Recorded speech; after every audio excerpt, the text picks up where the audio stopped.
आज है 21 मार्च 2025, दिन शुक्रवार। न्यूज 80 पर यूपी की सुर्खियों में आपका स्वागत है। चलिए देखते हैं यूपी की 15 खबरें फटाफट अंदाज में। उत्तर प्रदेश में मुख्यमंत्री योगी आदित्यनाथ ने गन्ना किसानों के हितों को प्राथमिकता देते हुए एक अहम फैसला लिया है। उन्होंने अधिकारियों को निर्देशित किया कि हर जिले में मास्टर ट्रेनर के माध्यम से गन्ना किसानों का प्रशिक्षण कराया जाए, जिसमें स्थानीय कृषि विज्ञान केंद्रों को भी जोड़ा जाएगा। इसके अलावा चीनी मिलों में टिश्यू कल्चर पद्धति से गन्ने की नई प्रजातियों का बीज तैयार करने के लिए निर्देश दिए गए हैं। मुख्यमंत्री ने यह भी बताया है कि इस वर्ष 23,173 करोड़ रुपए का भुगतान गन्ना किसानों को किया जा चुका है, जो पिछले 22 वर्षों का सबसे अधिक भुगतान है। गन्ना विकास और चीनी मिलों के बेहतर संचालन के लिए भी कई अहम दिशा निर्देश दिए गए। उत्तर प्रदेश में विधानसभा पास के दुरुपयोग को रोकने के लिए विधानसभा अध्यक्ष सतीश महाना ने नया फैसला लिया है। अब प्रत्येक विधायक को केवल 2 पास ही दिए जाएंगे और अप्रैल के अंत तक पहले से जारी सभी पास निरस्त कर दिए जाएंगे। नए पास RFID तकनीक पर आधारित होंगे, जिससे दुरुपयोग की संभावना कम होगी।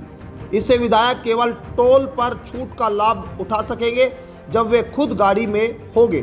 इसके अलावा सचिवालय में प्रवेश के लिए पास स्वचालित रूप से कार्य करेगा। हालांकि कुछ विधायकों ने इस निर्णय पर आपत्ति जताई है, लेकिन यह पारदर्शिता और व्यवस्था सुधार की दिशा में एक महत्वपूर्ण कदम है।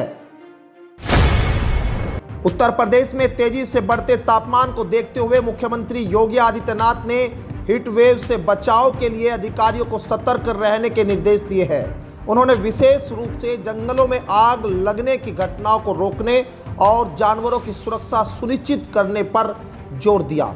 सीएम ने हर जिले में अर्ली वार्निंग सिस्टम लगाने के निर्देश दिए हैं, ताकि समय रहते लोगों को आपदा की जानकारी मिल सके। उन्होंने हीटवेव के कारण किसी भी जनहानि पर सख्त कार्रवाई की चेतावनी दी है।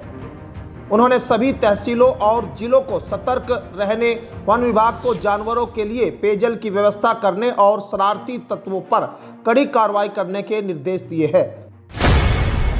मुख्यमंत्री योगी आदित्यनाथ ने गोंडा के मेडिकल कॉलेज में युवा उद्यमी विकास अभियान के तहत 1282 युवाओं को रोजगार के लिए ऋण वितरित किए।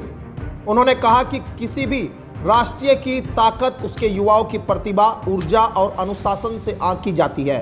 सरकार का दायित्व है कि वह युवाओं को अवसर प्रदान करे, जिससे वे आत्मनिर्भर बन सके। सीएम योगी ने डबल इंजन सरकार को युवाओं के उज्जवल भविष्य के लिए प्रतिबद्ध बताया और स्वरोजगार को बढ़ावा देने पर जोर दिया। उत्तर प्रदेश लोक सेवा आयोग ने समीक्षा अधिकारी और सहायक समीक्षा अधिकारी प्रारंभिक परीक्षा 2023 का शेड्यूल जारी कर दिया है। यह परीक्षा 27 जुलाई 2025 को सुबह 9:30 बजे से 12:30 बजे तक सभी 75 जिलों में होगी। प्रतियोगी छात्र संघर्ष समिति के मीडिया प्रभारी प्रशांत पांडे ने परीक्षा एक दिन और एक पाली में कराने के फैसले को छात्रों की जीत बताया। 11 फरवरी 2024 को पेपर लीक के चलते परीक्षा रद्द कर दी गई थी। छात्रों के विरोध के बाद सरकार ने जांच कमेटी बनाई थी, जिसकी रिपोर्ट अभी सार्वजनिक नहीं हुई है। उत्तर प्रदेश में 101 किलोमीटर लंबा पहला डिजिटल हाईवे बनाया जा रहा है, जो बाराबंकी और बहराइच को जोड़ेगा। यह हाईवे स्मार्ट टेक्नोलॉजी से लैस होगा और डिजिटल इंडिया मिशन का अहम हिस्सा बनेगा। इसके निर्माण से यात्रा का समय कम होगा और क्षेत्र का आर्थिक विकास तेजी से होगा। इस हाईवे से बाराबंकी, बहराइच, गोंडा और बलरामपुर के यात्रियों को लाभ मिलेगा। नेपाल जाने वाले लोगों के लिए भी यह फायदेमंद होगा। हाईवे पर ऑप्टिकल फाइबर केबल बिछाई जाएगी और सुरक्षा के लिए NPR कैमरे लगाए जाएंगे, जिससे कनेक्टिविटी और सुरक्षा बेहतर होगी। उत्तर प्रदेश में मुख्यमंत्री योगी आदित्यनाथ ने अधिकारियों को सख्त चेतावनी दी है कि यदि किसी भी स्तर पर फरियादी की शिकायतों का अनसुना किया गया या टाल मटोल किया गया तो संबंधित अधिकारियों के खिलाफ कार्रवाई की जाएगी। सीएम ने थाना, ब्लॉक और तहसील स्तर पर जवाबदेही तय करने के निर्देश दिए हैं। उन्होंने कहा कि सरकार की प्राथमिकता जनता की समस्याओं का शीघ्र समाधान है और किसी भी प्रकार की लापरवाही बर्दाश्त नहीं की जाएगी। यह कदम न्याय प्रणाली को तेज और पारदर्शी बनाने की दिशा में महत्वपूर्ण पहल माना जा रहा है। मेरठ में दिल्ली रोड पर 300 हेक्टेयर में 400 करोड़ रुपए की न्यू टाउनशिप बनाई जाएगी। सीएम योगी आदित्यनाथ नवरात्रि के बाद भूमि पूजन करेंगे। इस टाउनशिप में फेज 2 के रूप में विकास 1 और फेज होगा। 4 गांव की जमीन खरीदी जाएगी। दोनों फेज को 31 सेक्टरों में बांटा जाएगा। 1 महीने में विकास कार्य शुरू होगा, जबकि 2 महीने में प्लाट आवंटन शुरू हो जाएगा। इस परियोजना के तहत रोशनपुर डोरली में नमो भारत परियोजना के स्टेशन का निर्माण भी चल रहा है, जिसमें कुछ कानूनी अड़चनें सामने आ रही है। आयकर विभाग ने 2025 में भर्ती के लिए एक शानदार अवसर दिया है। आंध्र प्रदेश और तेलंगाना क्षेत्र में स्टेनोग्राफर ग्रेड 2 टैक्स असिस्टेंट और मल्टीटास्किंग स्टाफ पदों पर भर्ती की जाएगी। कुल 56 पदों के लिए आवेदन आमंत्रित किए गए हैं, जिसमें चयन स्पोर्ट्स कोटे के तहत किया जाएगा। चयनित उम्मीदवारों को 25,500 से 81,100 तक का वेतन मिलेगा। आयु सीमा 18 से 27 वर्ष तक निर्धारित की गई है और शैक्षणिक योग्यता पदों के अनुसार अलग अलग होगी। आवेदन प्रक्रिया 5 अप्रैल 2025 तक आयकर विभाग की वेबसाइट पर की जा सकती है।